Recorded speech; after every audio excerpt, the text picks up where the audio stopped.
Ladies and gentlemen, good morning and welcome to ZF Today's opening. This time I'm talking to Peter de Boer, board member and investor relations manager at AGRAR Group, the largest integrated livestock farm in Romania with cow's milk production and vegetable production. Peter, good morning. Thank you for your presence. Good morning. Happy to be back on your show. Let's see, the day before yesterday, you published the financial report for the first 6 months of 2024. Let's have a little discussion based on it. I see that AGRAR reported a turnover of 83.3 million lei in H1, 3.6% more than in the similar period last year.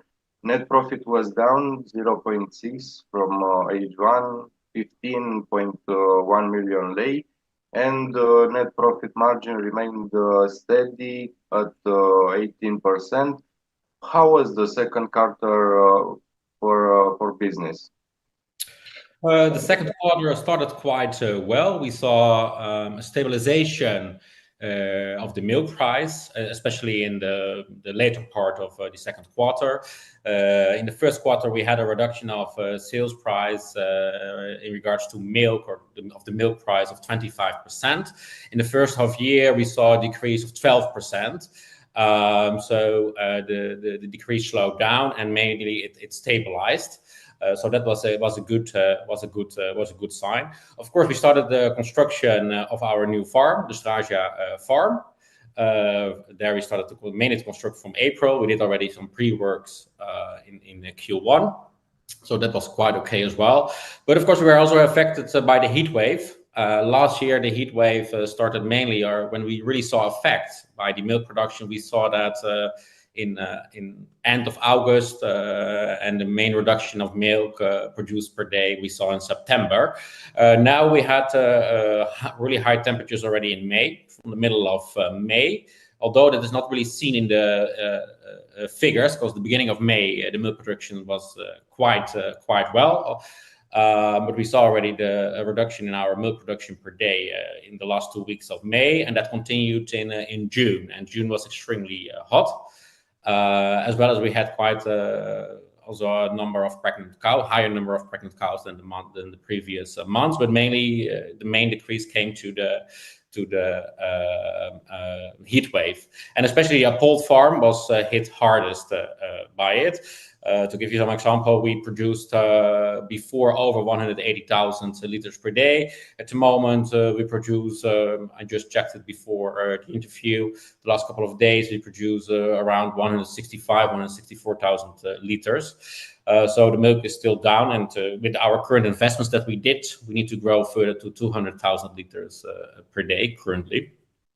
So that was hard. On the crop part, so the heat wave had a negative effect on the dairy part of our business. On the crop part, it was quite okay, although it was really hot. We had sufficient rainfall throughout the first half year, especially at the right moment. It was not necessarily that we had a lot of rainfall, but we had several moments that we had every week some rainfall. So Transylvania benefited from quite an okay. The perspective was quite okay based on rainfall. That is also the reason we located in Transylvania. We don't have possibilities to irrigate our land, but the main reason we chose in Transylvania was of the rainfall. And this year that was really good. And we see an increase of harvested tons per hectare. Generally speaking, of course, we have some parcels that are also affected by the heat wave. Generally looks good. So we had Deschiderea, we had stabilization of the milk price, and a good production of crops. Of course, we had I think the main effect on the results is the truth is also it's completely in line with the budget. And if you ask me at the beginning of the year, this is kind of what we expected.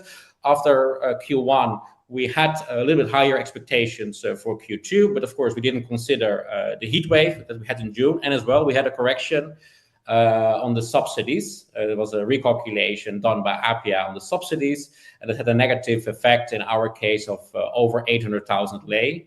So that we needed to register also in this in Q2. So that were the main two reasons who had an effect The results are a little bit lower than what we expected after Q1. But as I said, when we prepared the budget at the beginning of the year, it is completely aligned with the budget.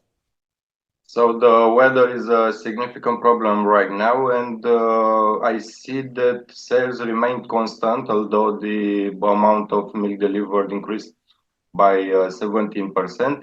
I thought this difference is due to the fall in milk prices mostly.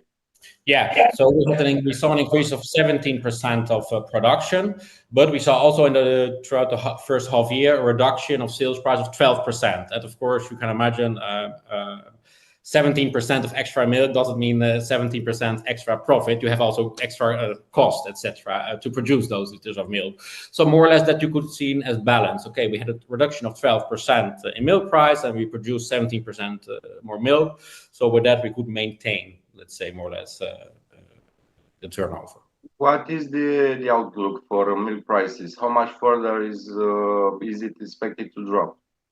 No, we see it doesn't drop at the moment. As I said, in Q2 it stabilized. In August we had already a small plus, but of course we have at the moment still the heat wave going on. We had some rainfall the last couple of days, but today again it's really hot here in Transylvania, and also the outlook for the coming period, it remains.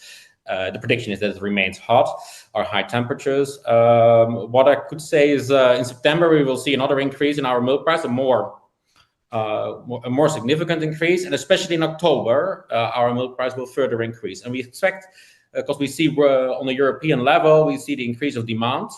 So that is the main effect, that we see an increase in our milk price, and we expect that it will also further grow in November and December, because anyway that are generally months as well as the beginning of the year that usually the milk price is on the highest level of the year. Usually in the summer there's a lower demand, and usually in the summer the milk price declines if we look normally to the patterns. This year it is inverse, because we saw also in the summer months small increase, but the increase is very small, but more significant in September and even more significant in October. So that looks quite okay as well. On the European market, as I said, mainly it's due to increase of demand as well as some corrections for the previous months where the milk price was too low, let's say. So the increase is based on two pillars. So that looks that looks promising, and of course we hope as well, or we expect now in September that the temperatures will go down to more moderate temperatures. It will take time to further increase the milk production back to normal. In September, I expect to see a small increase in September in the milk production. The cows will recover from the heat, and then hopefully in October or mid-October we should be closer to be back on track, or like what it was in the beginning of the year. So all these factors combined, let's say we are quite confident that we will reach the budget that we set at the beginning of the year of a net profit of approximately 30 million lei. Okay, that you're achieving your budget for 2024, and this is the context of the market in which you operate in the second half of the year. Yeah, of course there are challenges. If we look globally, there's a lower request from China for grain, etc. Especially the European markets really suffers for the heat wave, for wheat, for on corn, on soybeans. There are a lot of farmers who are extremely affected by it. On the contrary, we had, as I said, sufficient rainfall in the first half months, and from our perspective, if you just look individually to the AGRAR group, the market prices are our beneficiary for our company. We started already to buy corn, wheat, etc. from the market because the prices are extremely low. If we look, I think last Monday on the Paris Stock Exchange, the wheat price has dropped under 190 euros per ton. That is the lowest in 4 years, and even so a lot of European farmers are really affected by the heat wave, but in the rest of the world, especially in Brazil, etc., they have a really successful agricultural year, and their harvests are way higher than usual. And with a drop in requests, mainly from China, on the import part, so there's a drop in imports from China. So the request is low worldwide, mainly due lower requests from China. And still, there are many parts of the world who have a great agricultural year besides Europe. So we expect that the prices for corn, for soybeans, and wheat remain low. And that is in our benefit because especially we grow fast, we do a lot of investment. So at the moment we buy also from the market, and at the moment we can't produce. Our production costs are higher than for what we purchase it on the market. So that is another factor that should benefit us partly this year, but mainly also in the food cost for our next year. Okay, thank you. Talking about investments, what is the status of investments at Straja and what next? Yeah. Straja, again, we talk a lot about today about rainfall. The rainfall had negative consequences for the Straja farm. We see a delay there of 1.5 to 2 months, mainly due when we started to construct the foundation part of the farm. We had every several days we had a rainfall, so we needed to pump out all the water from the foundation, and as soon as everything was dry, we had another rain hose passing by, so that delay heavily the process in the beginning, as well as with permitting for certain transport of big concrete pillars, etc., that needed to be transported. That was about 100 trucks. The permits were delayed as well by the authorities. Now things go on track. We expect that still, or we are confident we will milk by the end of the year the 900 dairy cows. Some small stables are finalized. What we will do is, because we plan ahead, so the animals are already there. Normally we should start with 600 dairy cows in September. What we'll do is we will move from the Appold farm 600 pregnant cows to the Straja farm. So we will make space, or we will increase the capacity for dairy cows, for productive cows at the Appold farm, so that they can be milked. So it will only add a small amount of transportation cost to move these animals, but that has almost no impact. And still, the liters of milk will come into production at the Appold, will be added up in the Appold farm for several months. Currently, we are constructing the big hall where the milking parlor comes in, and we expect to start to milk from mid-October or end of October, the first cow. So we have a small delay, but now things move quite fast, and we will be on track on the scheme by the end of the year with the first 900 cows there. Okay, how is the project for the production of liquefied biogas going? What do you expect this project to bring in, let's say, financial terms? Yeah. Last year we started the negotiations, or first to look for possible partners on the market last year in November. So we're almost 1 year working on this project. I expect to take a decision for the final partner in the coming 2 weeks, maximum 3 weeks. We are really in the final negotiation. We had several offers, over 6 offers. We selected now the 3 best offers, and they submitted their final offer. So we will next week and the week after, mainly my agenda will be occupied solely on this project and to take the final decision. As soon as we take a final decision, we will do the contract negotiations. Okay, price negotiations are more or less done, but of course the other terms. And we expect to sign everything this year. We started already. We found a location. We do already pre-works instead of we try to acquire land for it, etc. There's several permits to use this to change the purpose of the land to industrial land, etc. With these kind of things, all those projects we started. And it depends a little bit when it will become operational. It could be it's somewhere probably between 2026 and 2027. Of course, there's one important element in this discussion is the possibility that you can inject also into the grid biogas in Romania. We see that it's almost possible everywhere in Europe, and we see some small changes also on the level of the Romanian government. There are now some laws under consultation, which looks promising. And we expect in the coming period to see some result that also in Romania it will become possible to inject biogas into the grid. We see huge interest in this industry. It will help us also to reduce 90% of our emissions. And if we succeed to sign a contract. It will be one of the largest contract the AGRAR has will sign so far in its history. So it will really bring a significant contribution to our results. But of course, as I said, it's first now we will finalize. We will select one partner, finalize the contract negotiations. Next to that, we will start directly with all the permitting and all these kinds of issues that need to be solved. And that we expect that all these kind of things will take 1 to 1.5 years.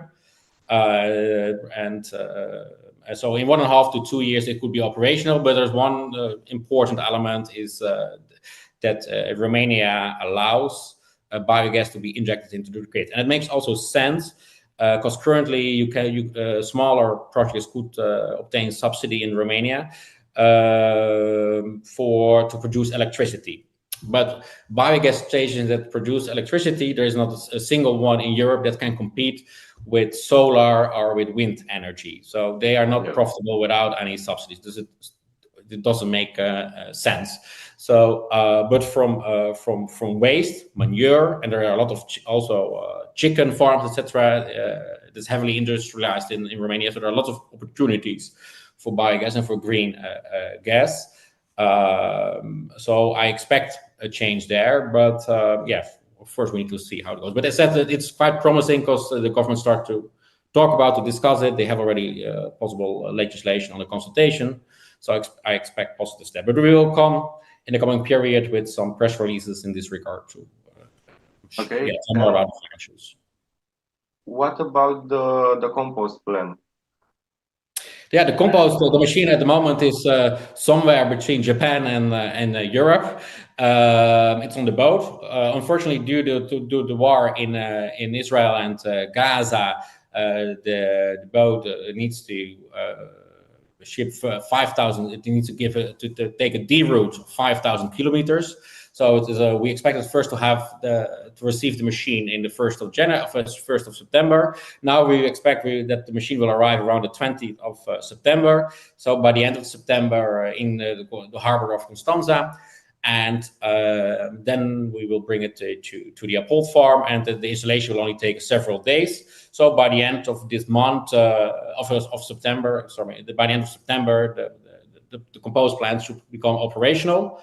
It will take several months to find the optimate recipe, etc. One production cycle is 27 days, so it will take some time to find the optimum. But the real financial gains, we expect that it would enter for next year. And everything what is extra, of course, would help a little bit our results, but we don't expect a huge contribution from the compost plant this year because it takes at least that is the information provided by the supplier. It will take you maximum, let's say 2 to 3 months to optimize the whole process. So that is our goal for this year, to optimize it, and then from January to roll it out. But it looks quite promising. It will be in a new business line. The production cost will be between 40 to 50 euros, and we expect to sell it first in big bags between 70 and 80 euros. Next to that, it reduces our transportation cost. Also, it will mean a reduction in our case of the uses of chemical fertilizer. We can bring our manure further to fields and hectares that lie further away from the farm. So it gives also, we will integrate more. We have a more integrated business after this, reduction of emissions, and a new business line. So that is finally we can start, because the whole project is delayed already for a year. So I'm happy that we're almost can kick off. Okay, Peter, what risks and challenges, and on the other hand, opportunities do you see ahead? For example, what other investments are you considering? The risk, of course, at the moment is blue tongue that's going around in Europe. We are prevented to a certain degree. Of course, all our animals, we have insurance for all our animals. Next to that, we vaccinate all our animals against the blue tongue. But of course, you are never completely exempted by it. But of course, it could be a risk. Then we have the bird disease in the US. That is already now for several months there. We not really see it in Europe so far. So far, that is quite controlled. But of course, we take a lot of measurements to keep our farms free and to limit as much as possible traffic between our farms and especially between other farms outside our group and inside our group. That I see as a risk. Another thing is China announced, I think this week or last week, that they will start the research to 20 subsidy plans of the European Union. This is a reaction of the Chinese government on the import tariffs that the EU wants to implement on the Chinese cars, or the car import of China. This research will take a year, so this will not have an effect on the milk price this year, but it could be next year. Although I don't see the risk as so serious, I think it's more an announcement to somehow start a negotiation between the EU and China. But of course, in fact, the main research focus on cheese. So there are some large milk-producing countries, Germany, the Netherlands, etc., who could be affected by this if there comes a ban or import tariffs on cheese. And of course, then there is more milk available on the market, then it would mean a decrease of the milk price. We see that a lot of farms struggle. If you think of opportunities, that is hard, especially on the vegetable part. It could also create opportunities for us. We would like to also grow in the coming years through M&A, so that could create some opportunities. I think the foundation of the AGRAR at the moment and the outlook is quite good. Although we have many investments going on, with the compost will become operational. Strage will become partially operational. There's still a lot of growth possible, especially at the Aparitie farm. So in the coming years, we will grow faster, and the foundation is quite solid. So that would give us opportunities to also do maybe some M&A transactions. How do you rate the activity at the Bucharest Stock Exchange? And because we talk about financing, will you still rely on stock exchange? Yes, of course. This was one of the main reasons to get listed, to have more financing options. On the short term, I don't think we will raise capital on the stock exchange, but from the midterm for sure. Of course, we are also working in the coming years to do the upgrade to the main market of the stock exchange. Currently, we are implementing IFRS. And for sure, around the upgrade to the main market, I think it's clear that we would like probably to do a capital increase. On the other hand, in case we find a good M&A project, or we find nice farms or that fit in our business model, of course, we could always go to the market. But I think it could be also, as our financial position is strong and stable, and also the outlook is good, so probably that could still be done by bank financing. Depends a little bit on the project. But to summarize, on the short term, I don't expect that we will come with a request to the market. On the midterm, I'm quite sure that it will happen. And the last question, dividend policy. Are you considering dividends in the future? Yeah, that depends how you define the future. It's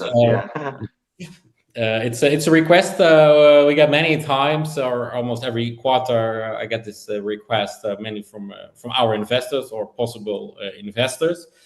We see ourselves as a growth company, and I think that also we prove that also that we grow, especially in the past couple of years. We show significant growth.